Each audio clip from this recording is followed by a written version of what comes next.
In Germany, there was the SA, the Sturmabteilung, the Storm Detachment, and that was the paramilitary wing of the Nazi Party. In the Netherlands, there was the WA, the Weerbaarheidsafdeling, Resilience Department, and they were part of the N.S.B, the Dutch National Socialist Movement. More about these Dutch fascist goons right now.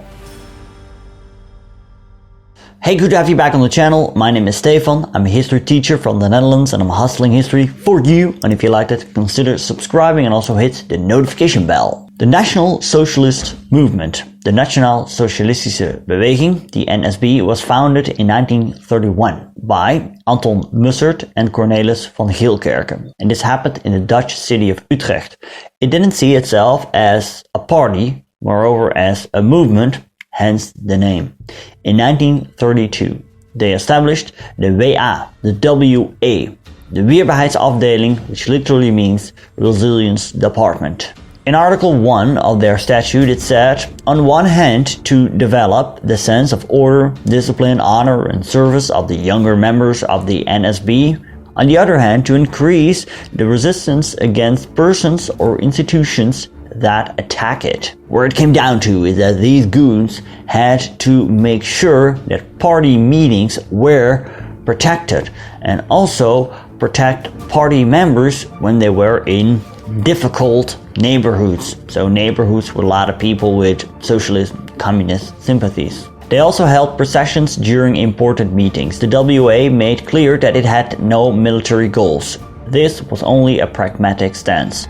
If they presented themselves as a party army, the authorities would outlaw them straight away. Another goal, which was more internal, was to bring discipline to the fresh new members of the party.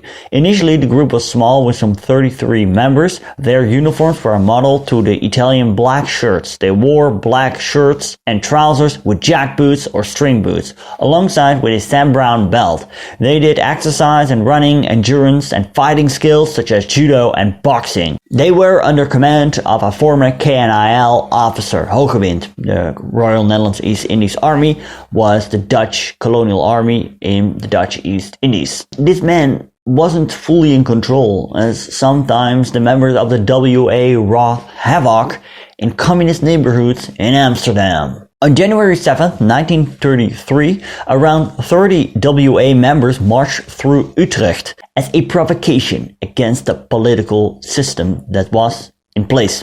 Later, the Dutch Minister of Defense forbade Dutch military men to join the WA. Later, in March, servicemen were forbidden to join fascist parties, among which the NSB. Mid-1935, the WA had around 1,200 members. Now, the members of the WA felt alienated from the NSB at some point, and rightly so. Why? Because Mussert wanted to distance himself from that faction. And why was that? Well, that was because the Dutch Minister of Defense was working on the law that forbade paramilitary corps. Now, although the law didn't specifically mention the NSB or the WA, it was designed against these movements. The Dutch government feared a revolutionary situation and wanted to preempt this. But it was actually Mussert himself who preempted it, since it was he who abolished the WA. The ensuing law, which did come into effect anyway, is known as the Corps Act, or Wet op de Weerkorpsen, and still exists today.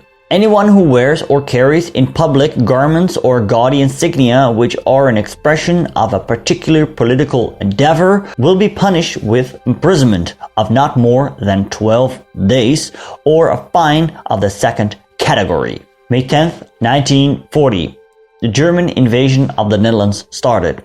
5 days later, the Dutch military surrenders to the Germans, and on that same day, the WA was re-established.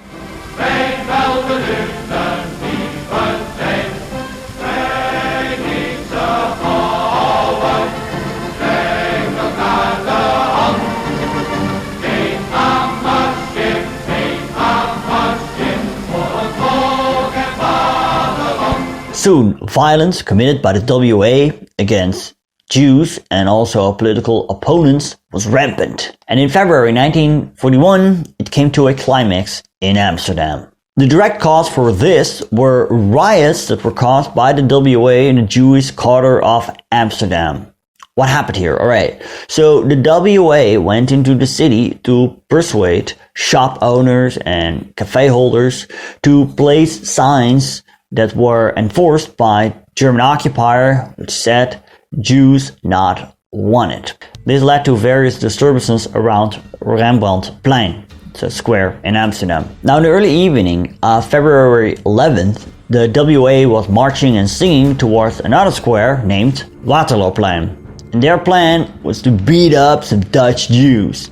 Now, this is interesting. A communist gang, a Dutch communist gang, they came to the aid of the Jews. Yeah, exactly. They helped the Jews. It's interesting, actually. It's the first time I mentioned communists doing something good. Yes, they came to the aid. They broke up stores and they got, clubs and like blackjacks, a Ploertendoder and iron bars. What followed was a huge brawl. I read that even bottles of bleach were used and that even some shots may have been fired.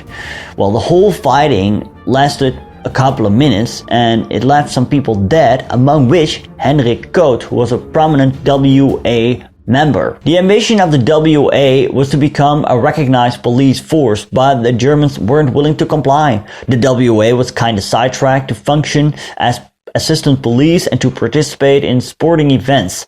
Many WA members joined the Waffen-SS to fight on the Eastern Front, and in 1943 the remaining men joined the Landwacht, which later became known as Landsturm Nederland. And actually I did make an episode about Landsturm Nederland. These were the Dutch Waffen-SS men that didn't go to the Eastern Front and stayed in the Netherlands, where they wrought havoc on the local population. You can watch it right here. And if you want to know more about the NSB in its pre-war years, you can click right here. Thank you so much for watching. Do not forget to subscribe.